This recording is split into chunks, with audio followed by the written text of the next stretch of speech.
They left for the big family trip for cars, 17 people, one group chat without me.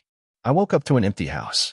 When I called, Mom said, "We thought you were in the van with your cousins." I said nothing. 2 hours later, my sister accidentally sent me a screenshot meant for her friend. "He's really not here? OMG. Our plan worked." I just replied, "Merry Christmas." Then I quietly canceled the $12,500 booking. And then came step 2. At 8:03 a.m., I had 101 missed calls. One just said, "Emergency." It must feel good not being included. My uncle had said last Christmas, half laughing, half serious, after I'd offered to pay for the family dinner. Makes things easier when people forget you. I thought it was a joke. I laughed too. But now I know it wasn't.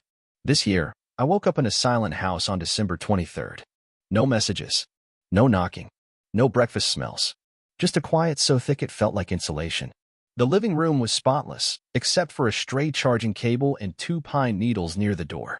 My suitcase was still in the hallway, unopened from the last work trip. My toothbrush dry. My wallet untouched. I thought maybe I was dreaming. Or maybe they were running late. So I called.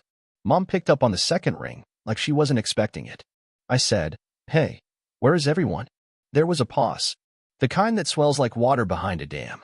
She said, "We thought you were in the van with your cousins." I said nothing. Just like that, 17 people, for cars, one giant family trip, and no one had noticed I wasn't there. Not a single call. Not a check-in. Not even a seat saved.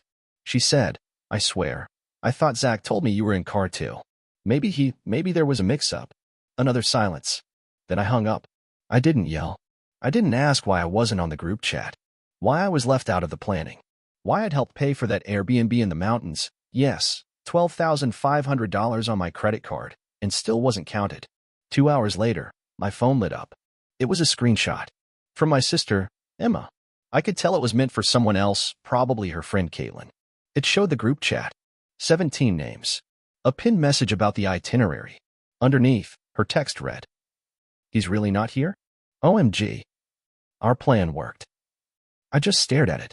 I didn't write back right away. I didn't call her.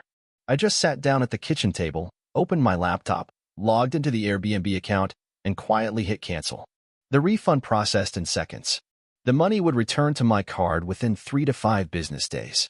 Then I sent one message back. "Merry Christmas." No punctuation. No emojis. No rage. Just a line they'd remember. 30 minutes later, my phone started buzzing. 42 missed calls. Then 70. Then one message that just said, "Emergency." I turned my phone off. Because now it was time for step 2. The first call I answered was from Dad.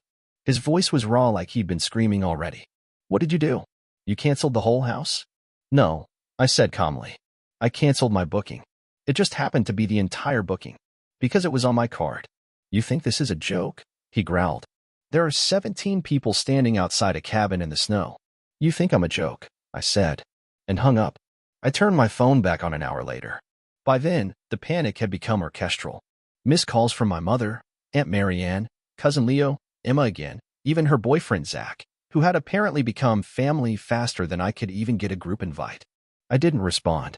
I just watched. Because for the first time in years, I wasn't scrambling to fix what they broke. Backstory they didn't expect me to tell. For 3 years straight, I paid for every holiday rental. "We'll send you our share later" never came.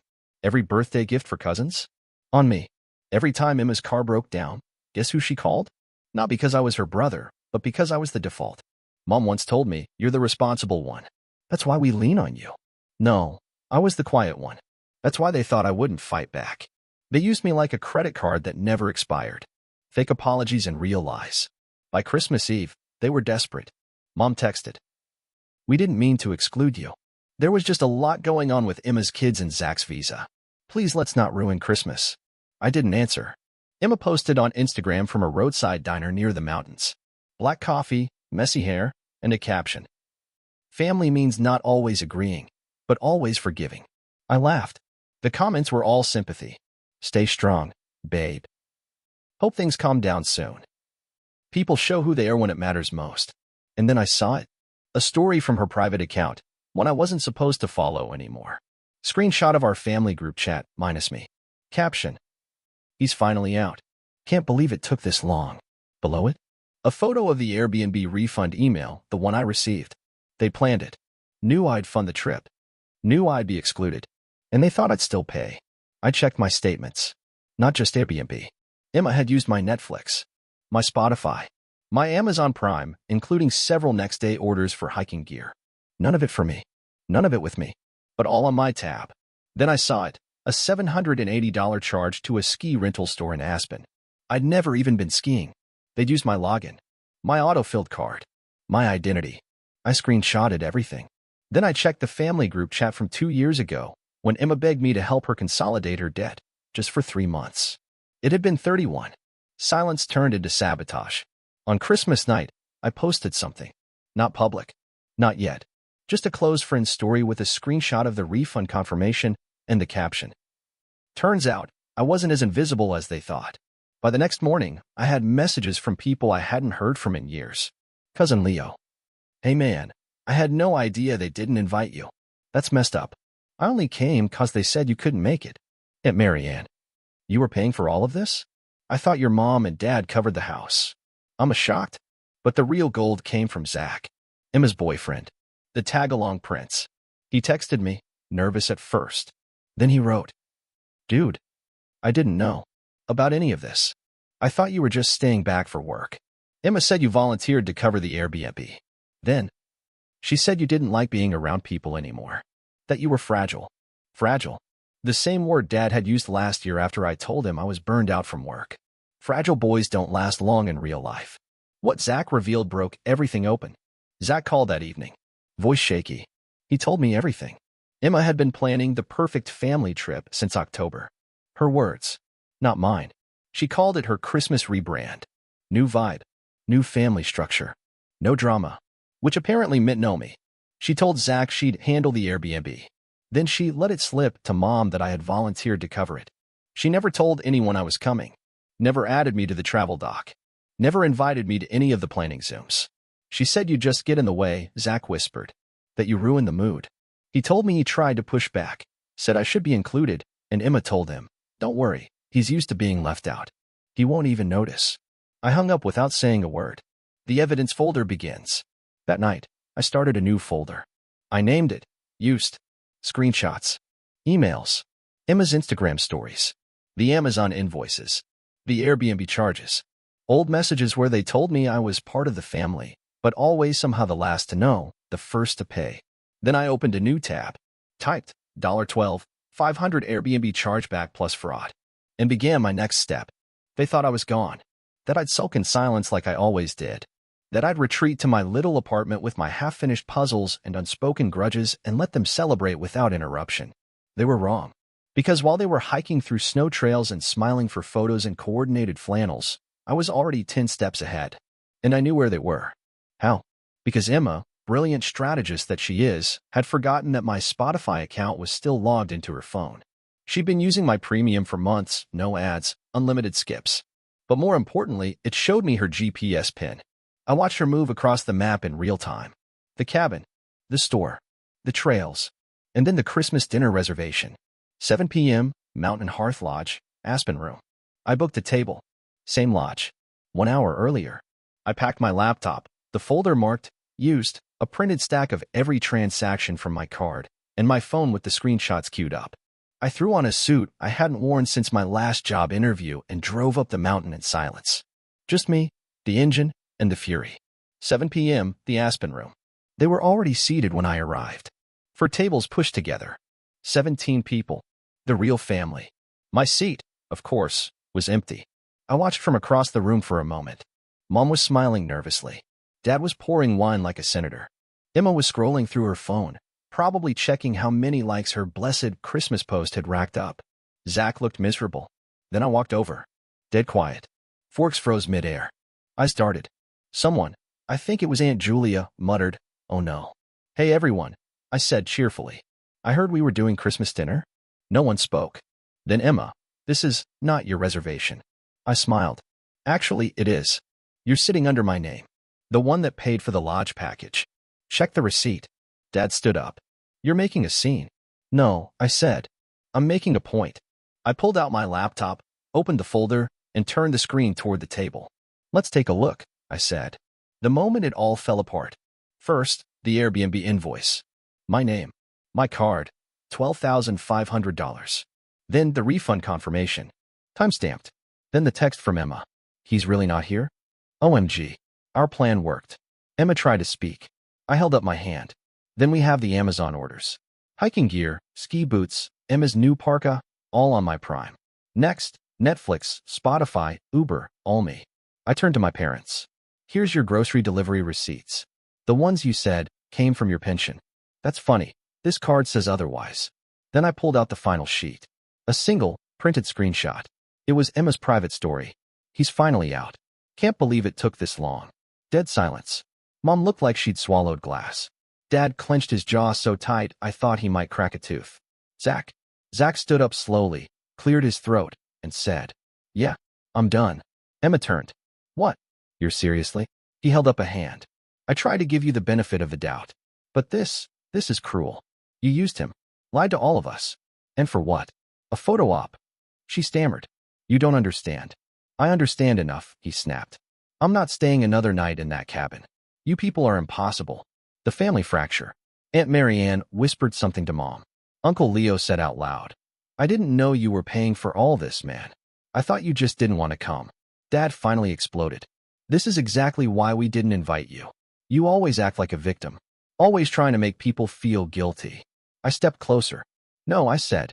"I act like someone who's tired of paying for the privilege of being ignored." Then I pulled out the final thing, a portable speaker. I hit play. Emma's voice filled the room. "Don't worry, he's used to being left out. He won't even notice." It was her, clear as glass. A voice memo from a month ago, sent to Zach, saved automatically in the chat. Emma lunged forward. "Turn it off." I turned it up. Mom stood up. "Please, we can talk about this." "No," I said. "Talking time is over." Then I pulled out a single card. Business card size. Simple serif font.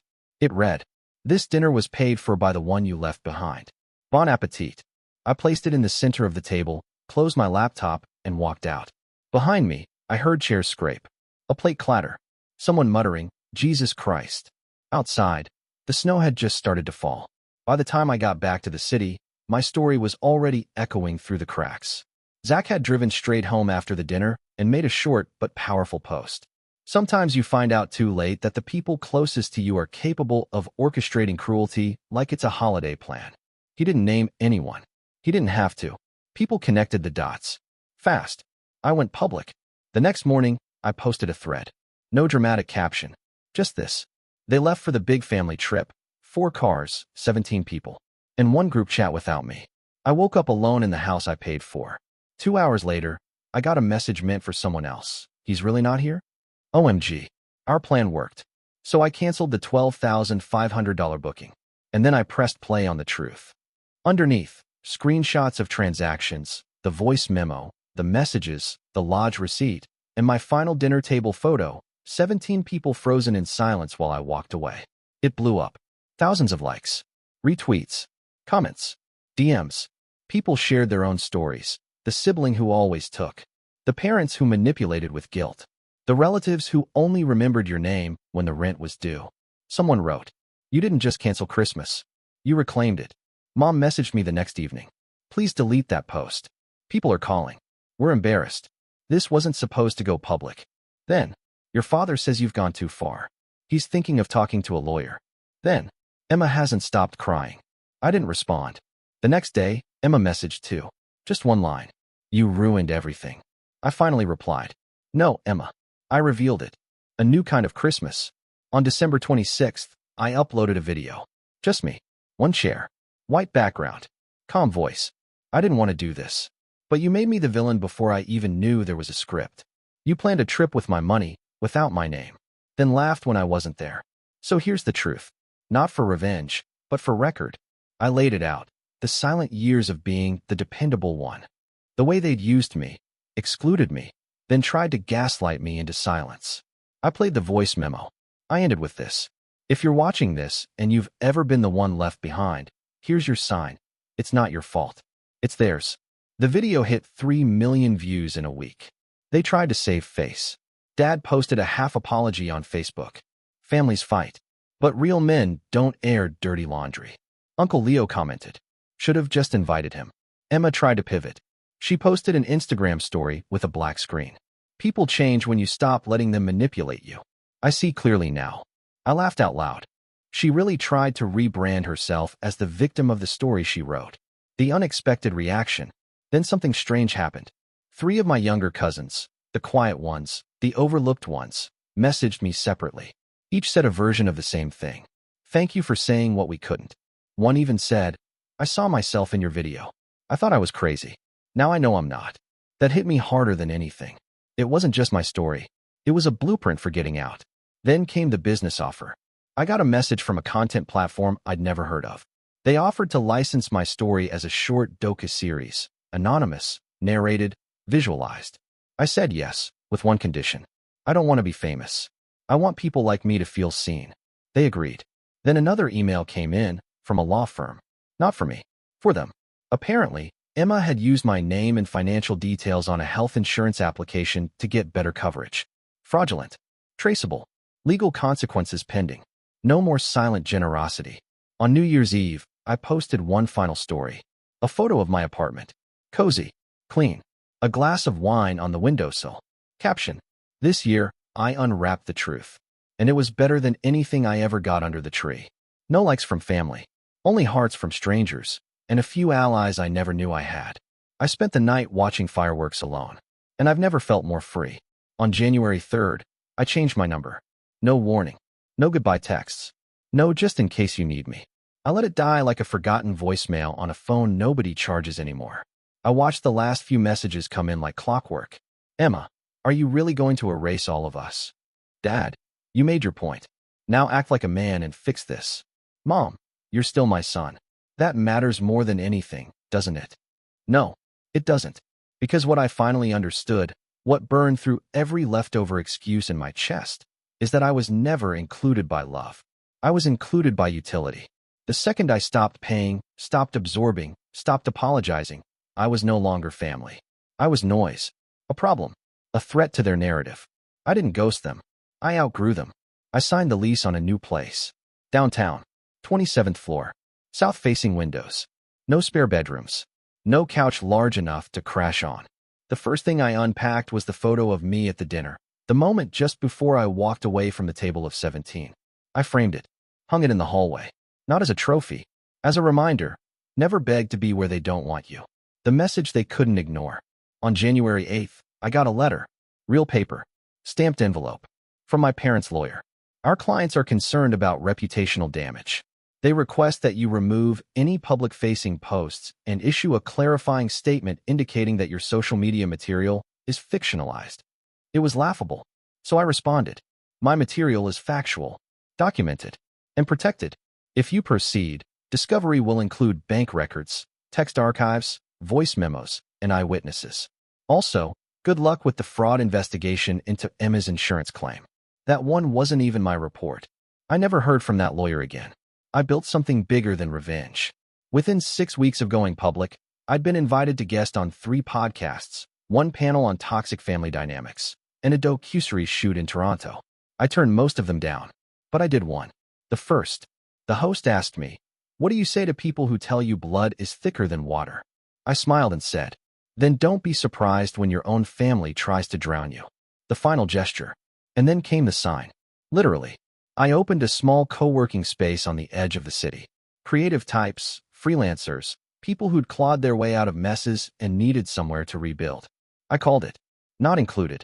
Under the name, in smaller text. A place for the ones who got left off the invite. On opening day, I taped something to the front desk. A printout of that first message from Emma. He's really not here? OMG. Our plan worked. Framed under glass. With one sentence typed below. And now I am. I don't miss them. I miss who I pretended they were. Sometimes people ask me if I've forgiven them. I tell them, I've released them. That's not the same. I don't hate them. I don't wish them harm. I just don't carry them anymore. I don't answer unknown numbers. I don't check old threads. I don't walk past mirrors and wonder what I could have done differently. Because the truth is, I did everything right. And they still chose to leave without me. My last words to them were quiet, but final. Christmas card season came early this year. I printed just one. Sent it to my parents' house. Inside, a photo of me in front of the Not Included sign. No caption, no return address, just one post-it note tucked inside. Next time, try paying for your own vacation. I wasn't forgotten. I was erased. But I turned it into a billboard. And now they get to drive past it every day. But they don't get to come inside. Not anymore.